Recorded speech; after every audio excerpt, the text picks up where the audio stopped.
Di antara riuhnya koridor departemen, ada dua pasang mata yang sering bertemu tanpa sengaja, Raka dan Alia.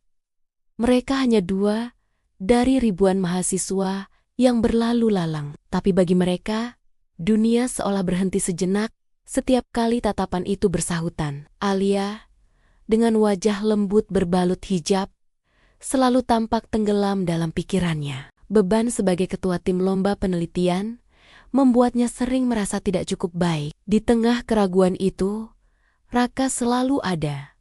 Tanpa kata, hanya dengan kehadiran yang menenangkan. Saat diskusi tim memanas dan Alia hampir menyerah, Raka akan muncul membawa es teh manis favoritnya. Atau saat presentasi, Raka akan duduk di barisan paling depan, memberikan anggukan kecil yang seolah berkata, "Kamu bisa." Perhatiannya selalu datang dalam bentuk paling sederhana. Seperti saat ia dayam-dayam mengusir kucing yang mendekati tas Alia di kantin, tanpa ingin menarik perhatian siapapun. Atau saat mereka makan bersama teman-teman, Raka selalu memastikan Alia mendapatkan lauk yang ia suka. Detail-detail kecil yang Alia simpan rapat di dalam hati, berharap semua itu punya arti. Waktu berjalan. Hari Raya Kurban tiba, Alia tidak bisa pulang. Kampus terasa sepi.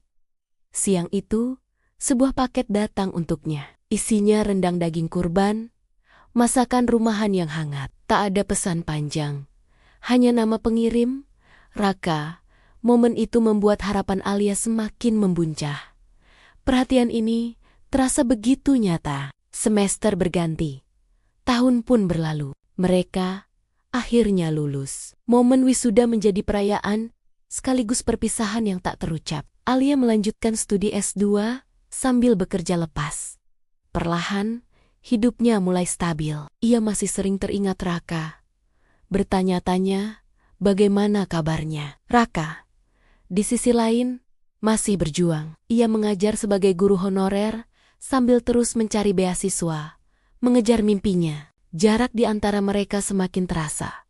Bukan lagi hanya soal kilometer, tapi juga soal waktu dan prioritas yang berbeda.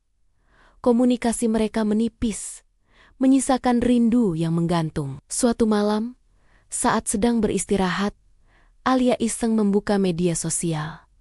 Jari-jarinya berhenti pada sebuah unggahan. Foto Raka, tersenyum teduh seperti biasa, tapi di sampingnya ada perempuan lain. Captionnya singkat, menceritakan proses ta'aruf yang berjalan lancar. Dunia Alia seakan runtuh dalam sunyi. Tidak ada air mata yang deras, hanya sesak yang menghantam dada. Tiba-tiba, semua kepingan puzzle itu menyatu. Semua perhatian kecil Raka, semua tatapan teduhnya, semua kebaikannya yang tanpa pamrih, semuanya nyata. Tapi Alia sadar, semua itu bukanlah tanda bahwa Raka menyukainya. Itu memang sifat Raka, baik pada semua orang. Rasa itu nyata, perhatian itu nyata, tapi memang bukan untuknya. Tidak pernah untuknya. Ia hanya salah mengartikan kebaikan. Malam itu, Alia mematikan ponselnya, membiarkan kamarnya gelap, menerima sebuah kehilangan dari sesuatu yang bahkan tidak pernah ia miliki.